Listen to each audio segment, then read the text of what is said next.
Welcome back to the Foundry by Forge College. In today's explainer, we're taking those architectural blueprints we've been staring at and, well, we're stepping straight into the mechanical workshop.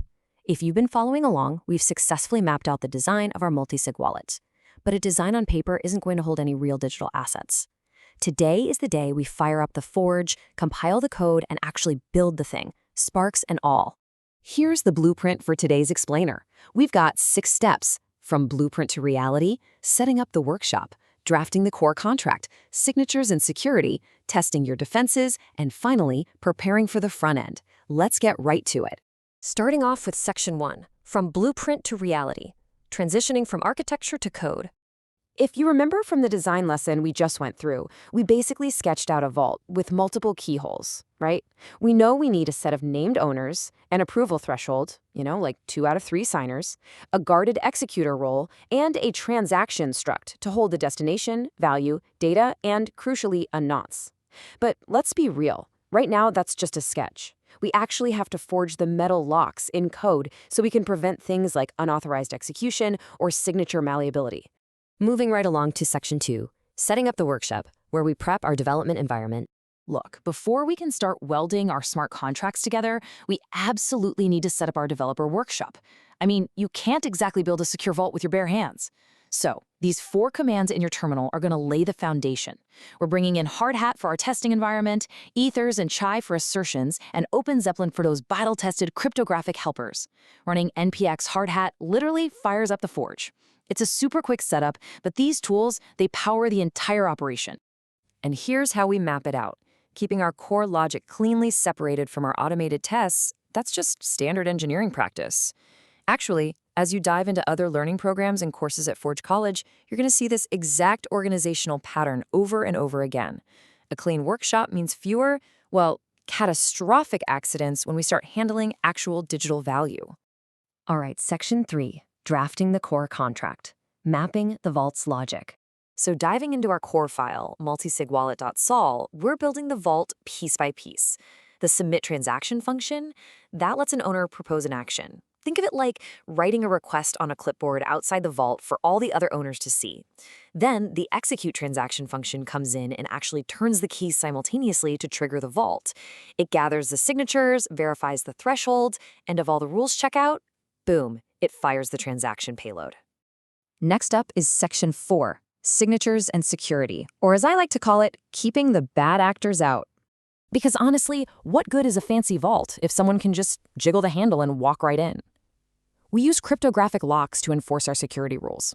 So let's talk about the nonce. Think of a nonce as a one-time use wax seal stamped right onto your transaction. Technically, it's a strictly monotonic number used exactly once per transaction to prevent replay attacks. This stops a tragedy where, say, Bob maliciously reuses an old, perfectly valid signature to double pay himself. Once the transaction executes, the contract effectively breaks that wax seal by incrementing the nonce. If Bob tries again, denied.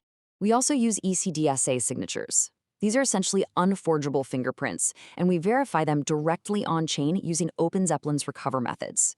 By making absolutely sure these fingerprints are compatible with the EIP 191 personal sign format, we guarantee that the signatures generated by our testing wallets will perfectly match what the contract actually expects to decode. To keep things locked down tightly, our internal meets threshold function actually loops through those recovered signers. It's making sure no clever owner is trying to use their fingerprint twice to magically bypass the threshold. So it checks the is-owner mapping, ensures absolute uniqueness across the provided signatures, and meticulously counts them up against our configured threshold. Only then does the vault unlock. Which brings us to Section 5, testing your defenses, basically breaking the vault on purpose. Because a vault is really only as good as its defenses, right? That brings us to unit testing with Hardhat and chai. Now, we don't just want to see the happy path succeed, where the owners behave, the signatures are spot on, and execution goes smoothly. No, we want to put on our hacker hats and actively try to break in. We need failing tests that purposely trigger our defenses using things like replay attacks, duplicate signers, and non-owner accounts. So you're going to write tests expecting to see very specific errors pop up on your screen. And honestly, you'll find a weird sense of joy in seeing that usually dreaded invalid signer error, because it proves your access controls are working flawlessly. Ensuring the contract reverts with duplicate signer or already executed is pretty much the ultimate proof that your vault door is slammed shut exactly when a bad actor gets too close. So the absolute crucial point in our testing is asserting that the contract nonce increments by exactly 1 after execution. This proves our one-time wax seal was actually consumed.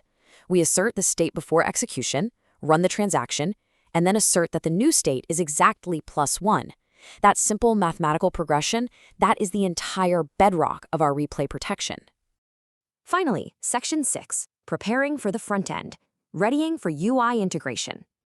All right, with our smart contract completely compiled and our tests passing with flying colors, we're finishing up our work in the mechanical shop and getting ready to hand things over to the design team. As you progress through the other courses in this Web3 track on Forge College, you'll use this compiled ABI and these signature payloads to build the actual user interface in the next lesson. Basically, you've built the engine. Next, you're going to build a dashboard that allows real users to connect via a JSON RPC provider, sign messages in their browser wallets, and actually interact with the logic you just coded. I'm going to leave you with one final engineering challenge. As a stretch task, consider this. If a nonce protects a single contract, could tracking actual executed transaction hashes make our vault completely impenetrable across multiple networks or instances? It's a pretty fantastic thought experiment. Anyway, thank you so much for joining me in this explainer today.